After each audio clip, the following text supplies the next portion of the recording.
मेरे और भैया के बीच कितनी दूरियां आ गई। लगता है कितनी झाड़ियां व कटीले तार बीच में उग आए हैं। कभी कभी लगता है हम दोनों के बीच से एक तूफान गुजर गया और छोड़ गया ढेरों सूखे पत्ते और सिरन भरी मिट्टी। मैं आज खुद को बेहद बेसहारा महसूस कर रही थी। स्कूल में मेरी सहेली अंजलि पूछती रही, क्या बात है, क्यों उदास है, कुछ तो बता। मैंने उसे बताया कि जब मैं और माँ साथ थे तो एक दूसरे की परवाह नहीं करते थे, मगर अब जब वे नहीं रही तो डाल से टूटे पत्ते की तरह मैं बेसहारा हो गई हूँ। माँ तो हर वक्त मुझे सातवें आसमान पर बिठाए रखती थी। इसमें कितना सस्ता यह तो पता नहीं, मगर हर वक्त उनका यह कहना कि मुझसे सुंदर कोई लड़की हो ही नहीं सकती और मेरे लायक कोई लड़का होगा ही नहीं, मुझे भरमा गया। उस कमसिन उम्र में मुझ पर उनकी बातों का अंदर तक असर हो गया था। उस वक्त मुझे हर लड़का अपने से कम नजर आता था। उनका यह कहना कि कोई राजकुमार ही मुझे ब्याहने आएगा मुझे ऐसे परिदेश में ले जाता था जहां सपनों का खूबसूरत संसार था। धीरे धीरे मैं अपने को सबसे ऊपर समझने लगी। जब भी कोई रिश्तेदार कोई प्रपोजल लेकर आता, माँ खूब चीखती, कहाँ यह, कहाँ मेरी बेटी जो 10,000 कमा रही है। धीरे धीरे हर 10,000 वाला लड़का लाख तक पहुंच गया। मैं वहीं की वहीं थम गई। कई रिश्तों को मैं खुद ठोकर मार चुकी थी। कई के मैंने इंटरव्यू लिए, फिर उनका खूब मजाक उड़ाया। अपने आगे मुझे कोई रिश्ता जचता नहीं था। अब तो रिश्ते भी आने बंद हो गए थे। रिश्तेदार भी डरते थे कि अगर हमने कोई लड़का बताया तो ये दोनों हमारा ही मजाक न उड़ाने लगे। अब सब तरफ खामोशी थी। हर रिश्तेदार के छोटे से छोटे बच्चे भी ब्याह गए, मगर मैं आज भी उन काल्पनिक राजकुमार का इंतजार कर रही हूँ। माँ ने मेरे लिए ऐसे सपनों का महल खड़ा किया था जो कभी आबाद ही ना हो सका। वक्त की भी अपनी चाल होती है, पर लगता है वह मेरे दरवाजे पर आकर टिक गया है। माँ के बिना पापा असमय ही बूढ़े नजर आने लगे हैं। माँ के बाद घर भी संभालना था। इस वजह से लोगों ने कहा कि बहू आ जाएगी, फिर चाहे कुछ ही दिन बाद तुम बेटी की शादी कर देना।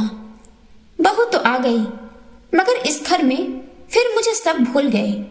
वह भैया जो जान छिड़कता था बात बात पर झल्लाने लगा। भाभी भाई हर वक्त खुसर फुसर करते नजर आते।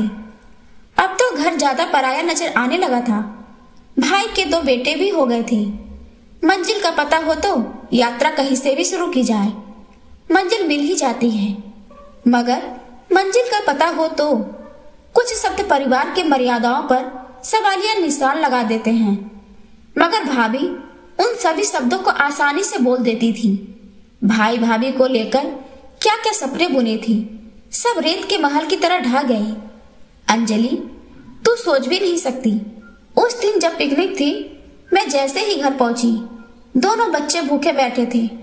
कहने लगे, बुआ दूध दो, मैगी बना दो। खैर उन दोनों को किसी तरह खिलाया।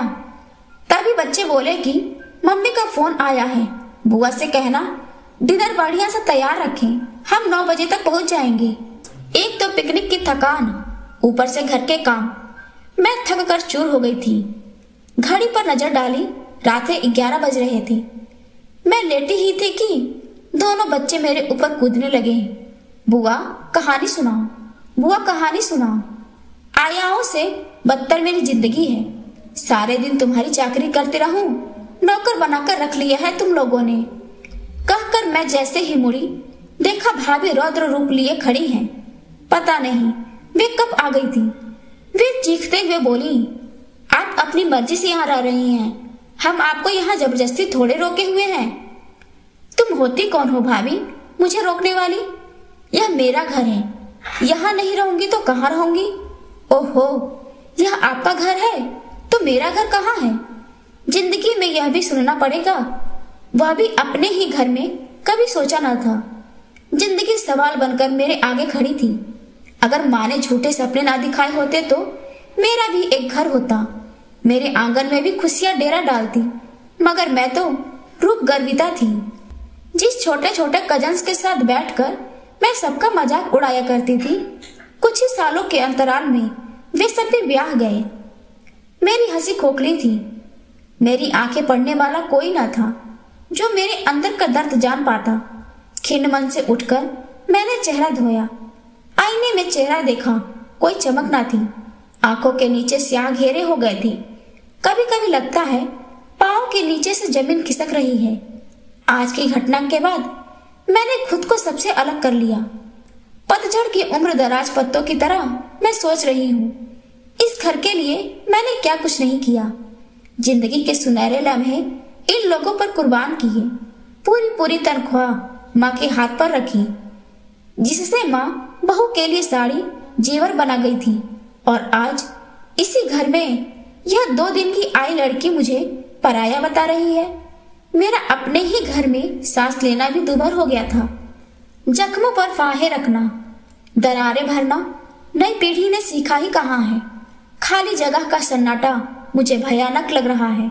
मेरे सपनों का राजकुमार न जाने कौन से देश में बस गया कि आता ही नहीं। मेरे पैसों से ही घर चल रहा था। शायद माँ इस सहारे को खोना नहीं चाहती होगी, तभी उन्होंने मुझे ऐसे सपने दिखाए जो खाली नींद में ही आते हैं। हकीकत से उनका दूर दूर तक नाता नहीं होता।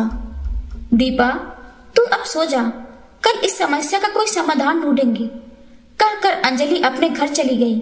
सारी रात मैं सो नहीं पाई। भाभी के शब्द मेरे कानों में शीशा उड़ेल रहे थे। यह आपका घर है तो मेरा कौन सा है? जी तो चाहा उसे धक्के मारकर घर से बाहर निकाल दूं, पर यह कर न सकी। असफलताएं निर्णायक नहीं होती। ये वे पड़ाव है जिनसे होकर जिंदगी आगे बढ़ती है। सघन निराशा में से मुझे अपने लिए रोशनी ढूंढनी थी। मैंने दरवाजा खोला। बाहर गहन अंधकार था। मैंने अपनी अटैची उठाई और आंखों में आंसू भरे चल दी उन रास्तों पर जो बेगाने थे। टैक्सी करके स्टेशन पर आई और लखनऊ का टिकट लेकर ट्रेन में बैठ गई। पापा से बिछड़ने का अफसोस था। कार ने हरी झंडी दी। ट्रेन लोहे की पटरियों पर दौड़ने लगी। धीरे धीरे स्टेशन पीछे रह गया। पेड़ मकान सब छूटते जा रहे थे। यहाँ कभी वापस नहीं आऊंगी, पक्का इरादा कर लिया। प्रेम का रिश्ता निरंतर सींचना होता है, वरना डाल से सूखे पत्तों की तरह हर रिश्ते बिखर जाते हैं।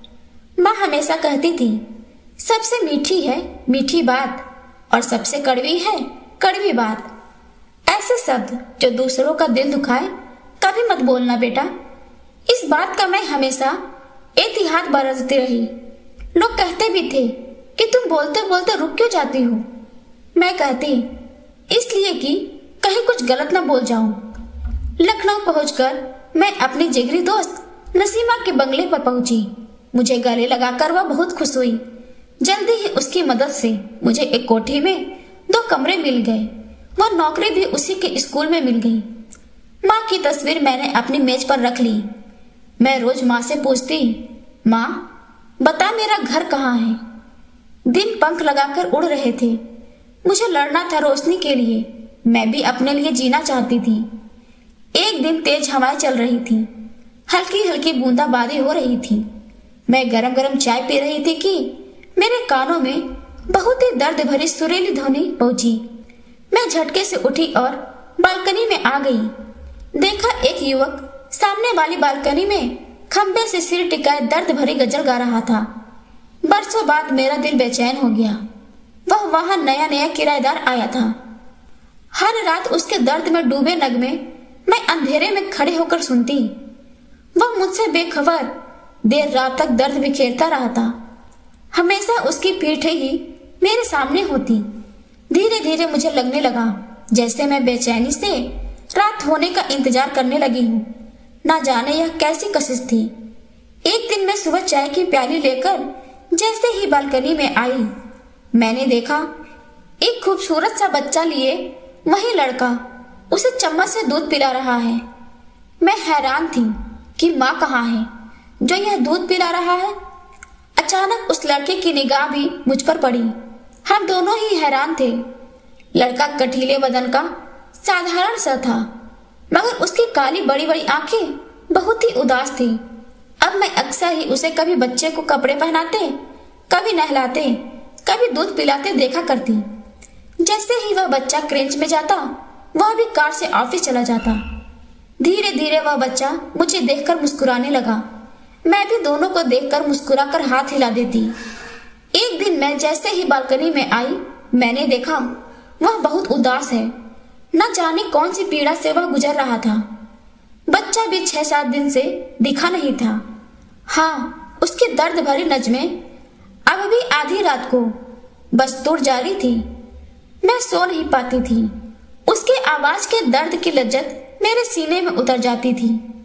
सुबह चाय लेकर मैं जैसे ही बालकनी में आई, मैंने देखा वह बच्चे को उठाए तेजी से कार की तरफ बढ़ रहा है। दरवाजा लॉक करके मैं भी वहां पहुंच गई। उसकी गहरी काली आंखों में वीरानी के सिवा कुछ न था। वह धीरे से बोला, राम को कई दिनों से तेज बुखार आ रहा है। आज बेहोश हो गया। अस्पताल ले जा रहा हूँ। न जाने किस अधिकार से मैं बोली, मैं भी चलूंगी। उसने बिना किसी विरोध के गेट खोल दिया। शायद उसे भी सहारे की जरूरत थी। राम को मैंने गोद में ले लिया। 2 दिन 2 रात लगी। राम बिल्कुल अच्छा हो गया। दोनों रातों में वह उखड़ा उखड़ा और बेचैन रहा। अब उसके चेहरे पर इत्मीनान था। एक दिन वह शाम को 5 बजे मेरे फ्लैट पर आया और बोला, माफ कीजिएगा, आपको एक तकलीफ देने आया हूँ। कई दिनों से छुट्टी पर था, मगर कल एक जरूरी मीटिंग है। अगर क्रेंच के बाद उसकी आया राम को आपके पास छोड़ दे तो क्या? यह तो मेरी खुशकिस्मती होगी। मेरी शाम भी अच्छी कट जाएगी। आइए एक कप चाय पी लीजिए। मैं बोली, हाँ, शायद इसकी मुझे सख्त जरूरत है। उसने कहा। मैंने चाय लाकर उसे दी तो उसने बहुत ही एहसान से मुझे देखा, फिर बोला, अरे घर में कोई नहीं है? आपके घर में भी तो कोई नहीं है। शायद हम दोनों ही अकेले हैं। मैं बोली, राम की मम्मी कहाँ है? मैं अपनी उत्सुकता रोक नहीं पाई थी। उसने एक आह भरी और बताने लगा, राम की माँ अब इस दुनिया में नहीं है। हम दोनों ने अपनी पसंद की शादी की थी। दोनों के परिवार नाराज थे। सालों से किसी ने खबर नहीं ली। पत्नी के मृत्यु के समाचार पर भी परिवार का कोई सदस्य नहीं आया। पत्नी को ब्रेस्ट कैंसर हो गया था। 6 महीने में हमारा परिवार देखते देखते उजड़ गया। कहते कहते वह सूखे पत्ते की तरह कांपने लगा। परिवार जो इंसान की धुरी है, वह इतना कठोर हो सकता है? ना तो हमने चांद तारे मांगे थे, ना आलीशान महल, ना ही सपनों को जमीन मिली, ना कोई मुराद पूरी हुई। उन सबकी बद्दुआओं ने मेरे छोटे से घरौंदे को तिनके तिनके हवा में उड़ा दिए। कहकर वह छोटे बच्चे की तरह सिसक पड़ा। मैं घबरा कर उठी और उसके हाथ पर अपना हाथ रख दिया। उसने मेरा हाथ अपनी दोनों हथेलियों के बीच दबा लिया, जैसे यह आखिरी सहारा वह छोड़ना नहीं चाहता था। पुरुष के प्रथम स्पर्श में मैं सिहर गई। अचानक वह उठा और अपने घर चला गया। दूसरे दिन मैंने छुट्टी ले ली। सही वक्त पर राम आ गया। उसे खाना खिलाकर पार्क में ले गई। ढेरों खिलौने दिलाए, मगर जब तक आकाश आए तब तक राम खाकर सो गया था। दीपा जी, राम को दे दीजिए। मुझे माफ कीजिए, कल की हरकत के लिए बहुत शर्मिंदा हूँ। प्लीज आप बैठिए, कल ऐसा कुछ नहीं हुआ। यह लीजिए, चाय पीजिए। मैंने आकाश को तसल्ली दी और बोली, आज मैंने आपके लिए स्पेशल डिशेस बनाई हैं। रोज तो ब्रेड या दलिया खाकर सो जाती थी। चाय पीते और खाना खाते हुए मैंने उसे अपनी सभी बातें बताई तो वह बोला, सच, हम दोनों के हालात कितने मिलते जुलते हैं। आकाश ने मेरे दर्द को परत दर परत समझा और मेरा हाथ थामकर बोला, गुजरा अतीत टीस बनकर मुझे रुला रहा था, मगर दीपा, अंधेरे में जो चिराग तुमने मेरे लिए जलाया, उसके सहारे मैं अब जी सकूंगा। उसकी मजबूत बाहें मेरे इर्द गिर्द थी। माया जाल से मैं बाहर आ गई थी। मेरे सपनों का राजकुमार मेरे सामने था। उसके सीने में मुंह छिपाकर मैं महफूज थी। दूर कहीं गाना बज रहा था, रेखाओं का खेल है मुकद्दर, रेखाओं से मात खा रहे।